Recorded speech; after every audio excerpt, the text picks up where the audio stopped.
আমরা কিভাবে কৃষিতে মানুষকে আরো বেশি উদ্বুদ্ধ করতে পারি, স্পেশালি যারা যুবক। আপনি যদি সোনারগাঁও হোটেলে আপনার কোনো বন্ধু লঙ্গি করে ঢুকতে যায়, ঢুকতে পারবে। তার মানে আমরা এই কৃষিকে অবমূল্যায়নের মাধ্যমে এক ধরনের পূর্বপুরুষকে ইনসাল্ট করার একটা ন্যারেটিভ আমরা তৈরি করেছি। বাংলাদেশের স্বনির্ভরতার জায়গায় 25 লাখ বেকার। কোরআনে অন্তত 5-10 বার আল্লাহ কৃষকের কথা বলছে। ভারত থেকে আমাদের এত টাকার পেঁয়াজ কিনতে হয়, এত টাকার চাল ডাল কিনতে হয়, আমরা নিজেরা করি। তার স্টার্টিং পয়েন্টটা কোথায়?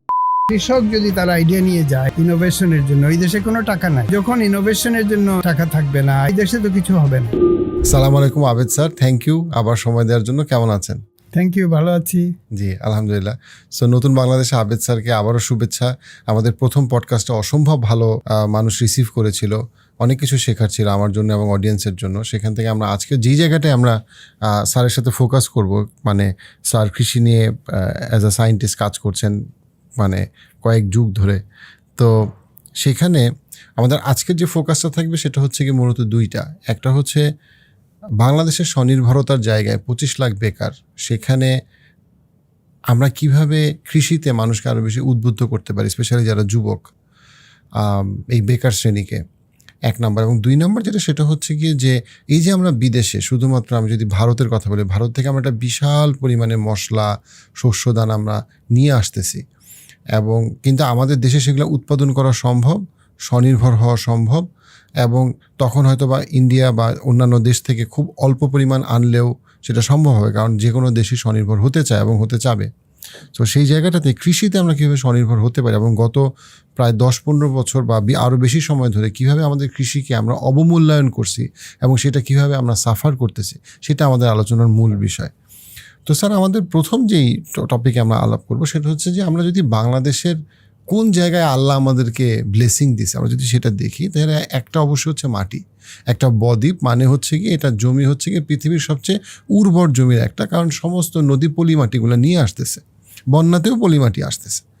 সেই জায়গা থেকে আমরা দেখতে পাই যে শহরের মানুষের যেখানে গ্রামে যাওয়ার কথা, যেটা নেদারল্যান্ডে হইতো এক সময়, যে শহরের মানুষ গ্রামে যাইতো, অস্ট্রেলিয়াতে সবচেয়ে richest people are the farmers, সেখানে আমরা দেখি আমাদের দেশের গ্রামের মানুষ যাদের বাবারা কৃষক ছিল, তারা সবাই এসে ঢাকাতে অনেক ক্ষেত্রে বস্তিতে গ্রামের মানুষগুলো দুর্বিষহ জীবনযাপন করতেছে, অথবা একটা বড় অংশ গার্মেন্টসে। এবং যে গার্মেন্টস ইন্ডাস্ট্রিটা আমাদের ডেফিনেটলি ভালো, but at the same time আমাদের গার্মেন্ট ইন্ডাস্ট্রির ইউনিক সেলিং প্রপোজিশনটাই হচ্ছে গিয়ে আমরা সবচেয়ে চিপেস্ট লেবারে আমরা আমরা প্রোডাক্ট দিতে পারি, যেটা আলটিমেটলি সামনের 20-30 বছরে টিকে থাকবে কিনা সেটা একটা বড় প্রশ্ন। আমরা কিভাবে আমাদের এই যুবকদেরকে এবং আমাদের দেশের সমস্ত মানুষকে আসলে কৃষিমুখী করতে পারি? থ্যাংক ইউ, এটা খুবই পাওয়ারফুল একটা প্রশ্ন, এবং এক ধরনের এই প্রশ্নের সাথে আমার সম্পূর্ণ জীবনই জড়িয়ে আছে, এবং এই প্রশ্নকে কেন্দ্র করেই আমি সবচেয়ে বেশি সময় কাটিয়েছি। কাজে এটা আমি কিছুটা হলেও এটা বলতে পারবো। তো মোটা দাগে বলতে গেলে এইখানে আমাদের কৃষি তো আমাদের একটা মেজর চালিকা শক্তি। আমাদের 3টা পিলারের উপরে বাংলাদেশ দাঁড়িয়ে আছে। একটা হচ্ছে রেডিমেড গার্মেন্টস, কৃষি, আর ওভারসিজ যে রেমিটেন্স আমাদের আসে। তো মোটা দাগে আমরা গার্মেন্টস থেকে পাই এবার 40-45 বিলিয়ন প্রতি বছর। ধান থেকে, শুধুমাত্র কৃষি, শুধুমাত্র ধানের অংশ থেকে এটার ভ্যালু হচ্ছে 30 বিলিয়ন।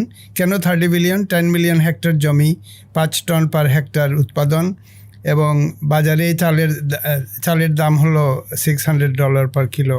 এই হিসাবে মোটামুটি মোটা দাগে 30 বিলিয়ন জাস্ট ফ্রম রাইস। আর অন্যগুলো যদি অ্যাড করেন কত হবে, মেবি 60 বিলিয়ন। আর ওভারসিজ রেমিটেন্স 20-25 বিলিয়ন।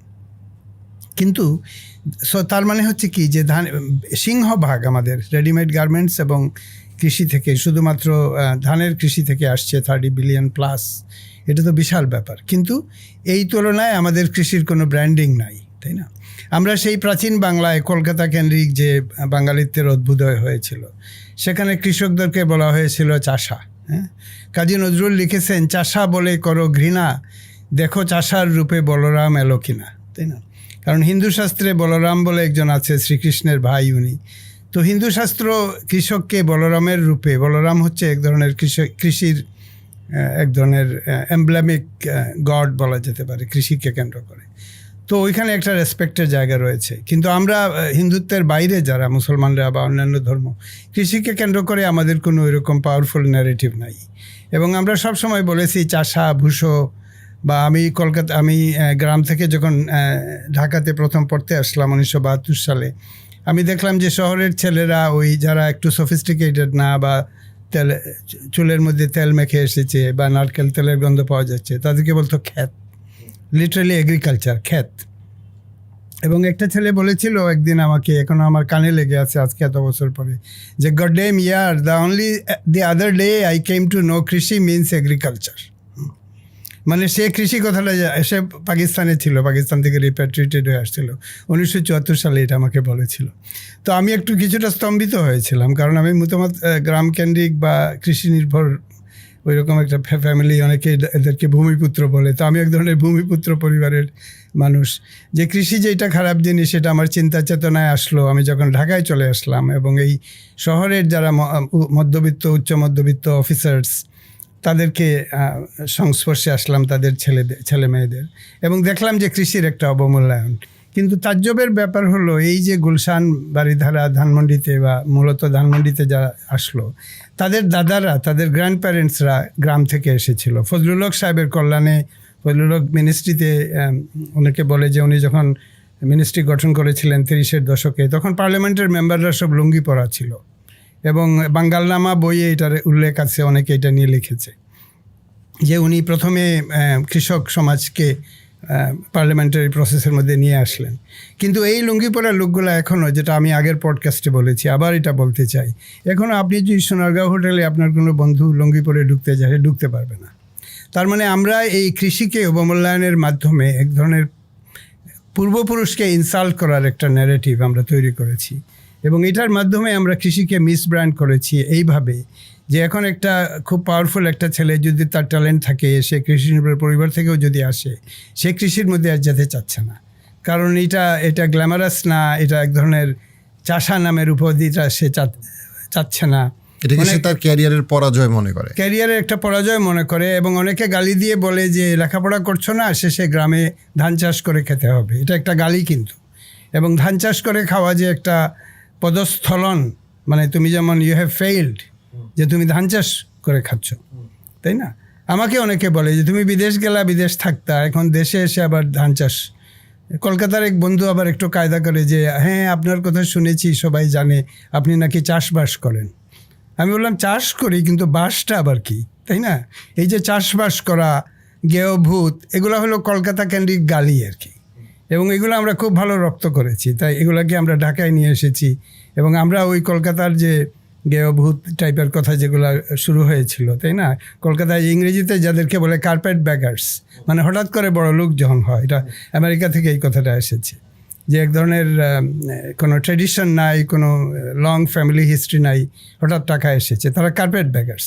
তো এটা এক ধরনের কার্পেট ব্যাগারের কালচার আমরা তৈরি করেছি, চাষাভুষা বলে গালি দিচ্ছি, এবং এটার ফলে আমরা একদম নিজের পায়ে নিজে কুড়াল মারতেছি, তাই না? এবং খুবই দুঃখজনক যে এই যে চাষারূপে বলরাম এলো কিনা, এই টাইপের বলরাম কেন্দ্রিক কোনো ধারণাও আমাদের সমাজে নাই, যে আমরা ধর্মের বাতাবরণে কৃষিকে একটু গ্রহণযোগ্য করে তুলব, এই ন্যারেটিভটা নাই। এই ন্যারেটিভের অভাবে এই যে আপনি বললেন যে 25 লক্ষ ছেলে বসে আছে কিন্তু কৃষি করবে না, মারা বরং যাবে, তার যাই হোক না কেন সে কৃষিকে গ্রহণ করবে না। তবে একটা সিলভার লাইনিং হচ্ছে যে খুব রিসেন্টলি মনে হয় যে অনেকে এগ্রিকালচার এন্টারপ্রেনারশিপের দিকে ঝুঁকতেছে। এটা আই হোপ এটা বর্তমান সরকার দেশে একটা পট পরিবর্তন হয়েছে। আমরা যদি প্র্যাকটিক্যালি দেখি, আমি একটা কালচারাল কনটেক্সট বললাম, কিন্তু এখন প্র্যাগম্যাটিক্যালি যদি আমাকে কেউ বলে কী করবে, আমি বলবো অনেক কিছু আছে। আমি বলবো যারা কৃষিকে কেন্দ্র করে এক ধরনের এগিয়ে যেতে চায় আমার সাথে যেন যোগাযোগ করে, কারণ কৃষিতে কী করা যায়, এগ্রিকালচার বা রাইস প্রোডাকশনকে কী করে return of investment very high, এগুলো নিয়ে আমি অনেক কিছু কাজ করছি এবং অন্যদেরকে এটাতে সংগঠিত করার চেষ্টা করছি। যাদের টাকা পয়সা আছে বলেছি যে গ্রামে ইনভেস্ট করো। তো পজিটিভ কথাগুলো বরং বেশি বলি। একটা হচ্ছে কনটেক্সট যেটা খারাপ, কিন্তু আমরা ভালো করতে পারবো, আমরা এগিয়ে যেতে পারবো। যে আমার কাছে খুব ইন্টারেস্টিং লাগে যে আমরা যদি শুধুমাত্র কোরআনের দিকে তাকাই, কোরআনে অন্তত 5-10 বার আল্লাহ কৃষকের কথা বলছেন, যে এবং সেটা উনি জান্নাতের উপমা বলতে গিয়ে সেখানে উনি জান্নাতের গাছের কথা বলছেন। উনি যখন পৃথিবীতে জীবনের উপমা দিতে বলছেন সেখানে উনি কৃষকের কথা বলছেন। উনি যখন 2 বন্ধুর কথা বলছেন সূরা কাহাফে, 2 বন্ধু তার চাষবাস বা কৃষির কথা বলা হয়েছে। অর্থাৎ মানে আমাদের কোরআনে বা ইসলামের একটা বড় জায়গা কিন্তু আসলে হচ্ছে কি কৃষক, কৃষি, গাছ। এই গাছটাকে তোমরা দেখো না, বৃষ্টি অ্যান্ড মানে জীবনের উপমা দিতে বা জীবনটাকে বুঝাইতে গিয়ে উনি শস্যের কথা বলছেন। এই ভিডিও ক্লিপসগুলো যদি আপনি মিস করতে না চান, পার্সপেক্টিভ ক্লিপসে সাবস্ক্রাইব করুন।